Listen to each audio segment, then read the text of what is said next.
Welcome to big news. నేను మీ గౌసుద్దీన్ షేక్.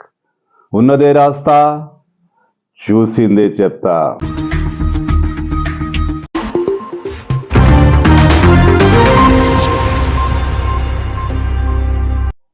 ఢిల్లీ వాసులను భూకంపం alarm ఇచ్చి మరీ లేపింది. తెల్లవారుజాము సమయంలో ఢిల్లీలో భూకంపం సంభవించింది. ఢిల్లీ పరిసరాలు ఒక్కసారిగా వణికిపోయాయి.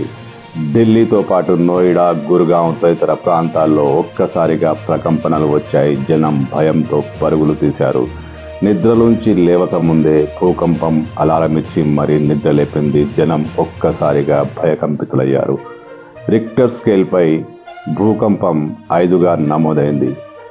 భూమిలో 5 కిలోమీటర్ల లోపల భూకంపం సంభవించినట్లు అధికారులు, శాస్త్రవేత్తలు చెబుతున్నారు. అయితే భూకంపం వల్ల అనేక భవనాలు వణికిపోయాయి, కిటికీలు పగిలిపోయాయి, సామానంతా చెల్లా చెదురైపోయింది. జనాలు భయంతో పరుగులు తీసి రోడ్లపైకి చేరుకున్నారు.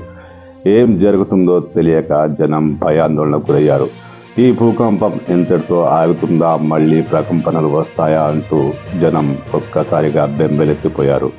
అధికారులు రంగంలోకి దిగి సహాయక చర్యలు చేపట్టారు. కానీ పెద్ద ఎత్తున ప్రాణ నష్టం కానీ, ఆస్తి నష్టం కానీ జరిగినట్లు సమాచారం రాలేదు.